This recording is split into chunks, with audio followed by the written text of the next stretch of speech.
nothing there, right? There's nothing there. There's ambient noise. Yeah.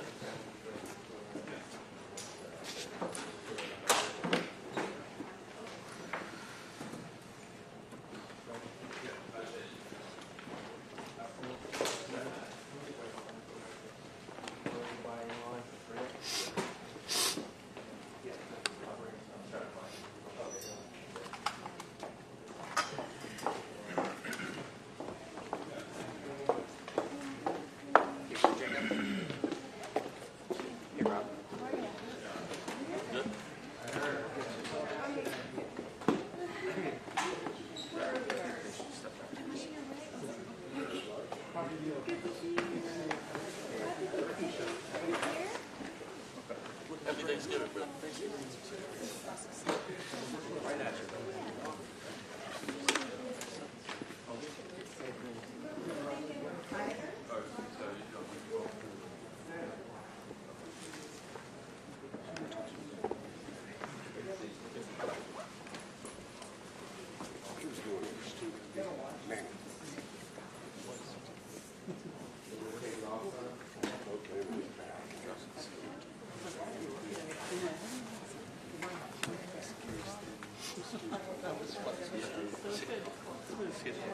The water lift.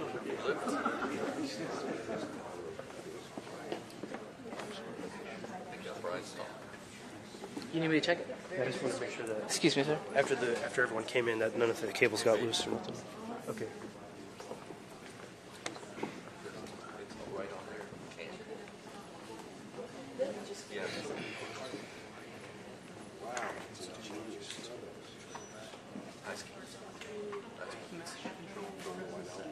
Yeah.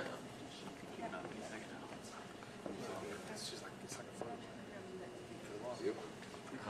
You think of that? Yeah.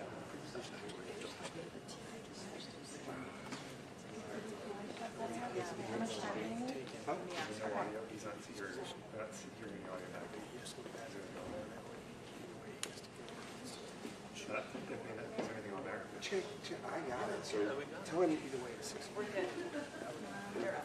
Does he hear that now? Yeah, they're up. They're up. Barry? Otherwise I'm trailing. I mean, it's really hot. That was really hot. I turned it way up so you could see something. We're good. That way we're set. Let's go. Just make sure we get 2 minutes. Oh, all right. Okay. It's all good. It's all good. It's up against the wall.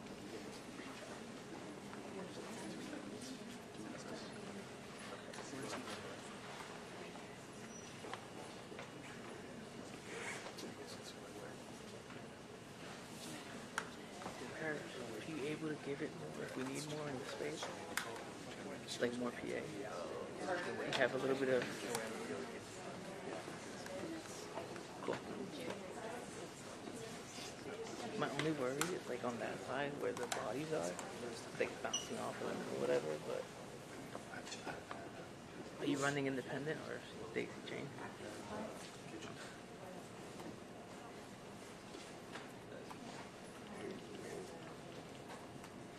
We're not hearing much. We're hearing something.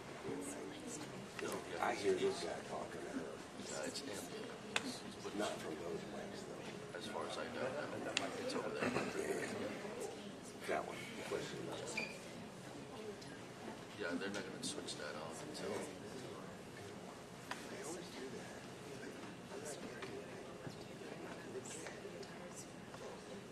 So I was like, Hey, Josh. Nice. Good thinking.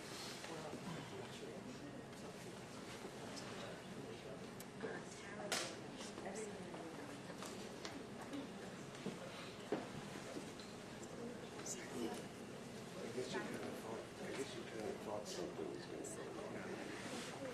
You can still have it. You can still have it if you want.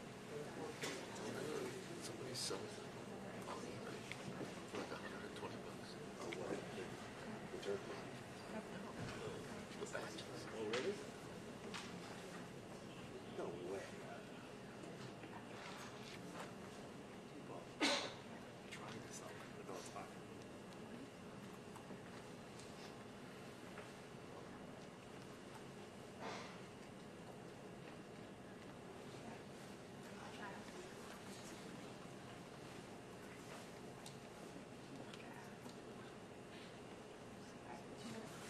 2 minutes.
Hey, folks.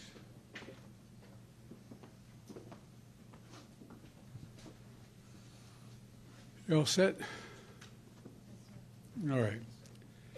Yesterday, families all across America gathered together with their loved ones and to give thanks. We have much to be thankful for in America. The food on our tables, the family and loved ones in our homes, and the many blessings that come from living in the greatest nation on earth. Today, we can also be thankful for families being recruited and reunited with loved ones who have been held hostage for nearly 50 days. Beginning this morning, under a deal reached by extensive U.S. diplomacy, including numerous calls I've made from the Oval Office to leaders across the region, fighting in Gaza will halt for 4 days. This deal also is structured to allow a pause to continue for more than 50 hostages to be released. That's our goal. This morning, I've been engaged with my team as we began the first difficult days of implementing this deal. It's only a start, but so far it's gone well. Earlier this morning, 13 Israeli hostages were released, including an elderly woman, a grandmother, and mothers with their young children, some under the age of 6 years old. Separately, several Thai nationals and Filipino nationals were also kidnapped by Hamas on the 7th. They were released as well. All of these hostages have been through a terrible ordeal, and this is the beginning of a long journey of healing for them. The teddy bears waiting to greet those children at the hospital are a stark reminder of the trauma these children have been through, and at such a very young age. Jill and I, Jill's with me here, keeping them all in our prayers today. Today has been a product of a lot of hard work and weeks of personal engagement. From the moment Hamas kidnapped these people, I, along with my team, have worked around the clock to secure their release. We saw the first results of this effort with the release of 2 American hostages in late October, followed by the release of 2 Israeli hostages. I've consistently pressed for a pause in the fighting for 2 reasons: to accelerate and expand humanitarian assistance going into Gaza, and 2, to facilitate the release of hostages. And over the past several weeks, I've spoken repeatedly with the Emir of Qatar, the President Sisi of Egypt, and Prime Minister Netanyahu of Israel to help secure this deal, to nail it down. And I want to thank all 3 leaders for their personal partnership to get this done. I spoke with the Emir and President al-Sisi and the Prime Minister Netanyahu again on Wednesday to confirm the elements of the engagement. As I said, today's release are the start of a process.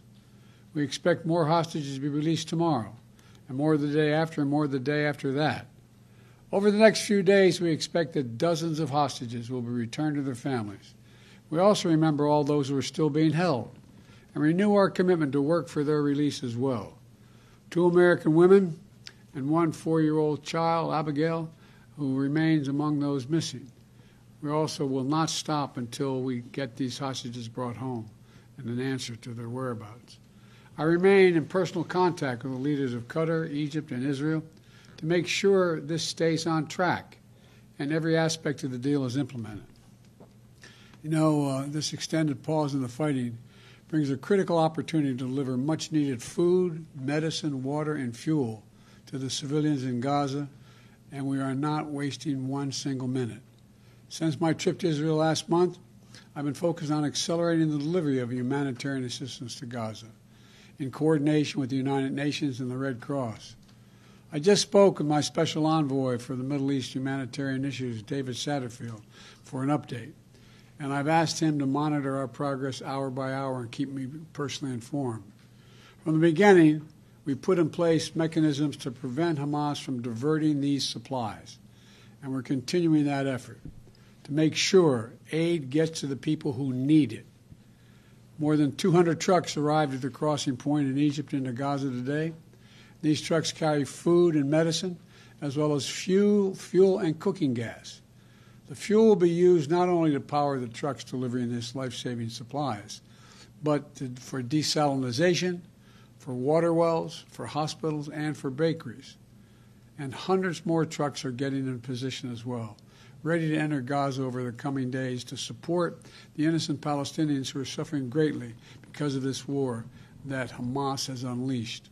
Hamas doesn't give a damn about them. We also look to the future. As we look to the future, we have to end this cycle of violence in the Middle East.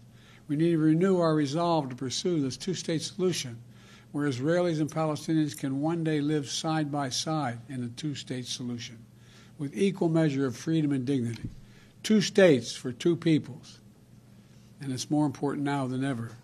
Hamas unleashed this terrorist attack because they fear nothing more than Israelis and Palestinians living side by side in peace. You know, to continue down the path of terror and violence and killing and war is to give Hamas what they seek. And we can't do that.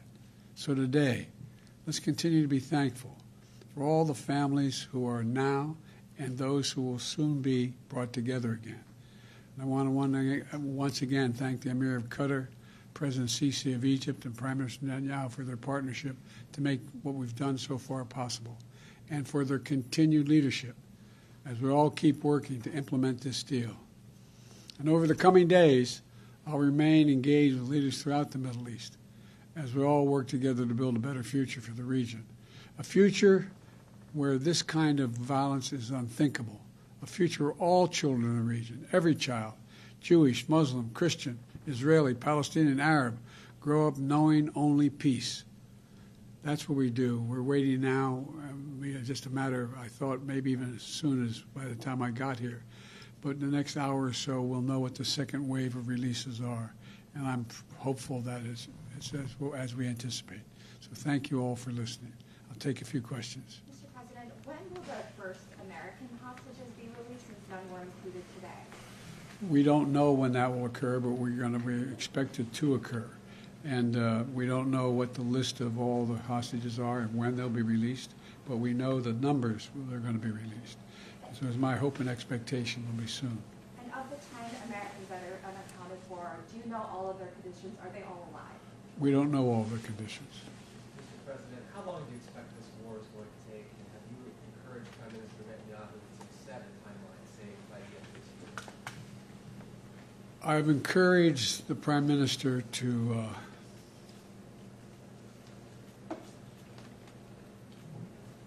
focus on trying to reduce the number of casualties while he is attempting to eliminate Hamas, which is a legitimate objective he has. That's a difficult task, and I don't know how long it will take. My expectation and hope is that as we move forward, the rest of the Arab world and the region is also putting pressure on all sides to slow this down, to bring this to an end as quickly as we can. Mr. President, do you trust Hamas to uphold troops could be extended by a few days or more? I think the chances are real. Mr. President, there are members of your party who would like to see conditions placed on aid to Israel. What is your view on that? They would like to see, a reduction of the bombing and that sort of thing. Well, I think that's a worthwhile thought, but I don't think if I started off with that, we'd ever gotten to where we are today. We have to take this a piece at a time. Mr. President, do you trust Hamas to uphold their end of the deal? I don't trust Hamas to do anything right. I only trust Hamas to respond to pressure. Mr. President, you said you were hoping to get cooperation from Arab leaders. What are you hearing from them when you talk to them? What would you like to see them do? I'm hearing a lot, but I'm not going to speak to it right now. There's an overwhelming desire on the part of the region to, let me back up. I cannot prove what I'm about to say, but I believe one of the reasons why Hamas struck when they did was they knew that I was working very closely with the Saudis and others in the region to bring peace to the region by having recognition of Israel and Israel's right to exist. You may recall when we did the G20 about a little while ago, I was able to get a resolution, a statement passed through there saying we're going to build a railroad from Riyadh all the way through the Middle East into Saudi Arabia, Israel, et cetera, and all the way up to Europe. Not the railroad, but it would be an underground pipeline and then railroad. The whole idea is there's overwhelming interest, and I think most Arab nations know it, in coordinating with one another to change the dynamic in their region for a longer-term peace. And that is what I'm going to continue to work on. Thank you all very, very much. I appreciate it. Thank you. Happy Thanksgiving to you all. I hope you enjoyed it.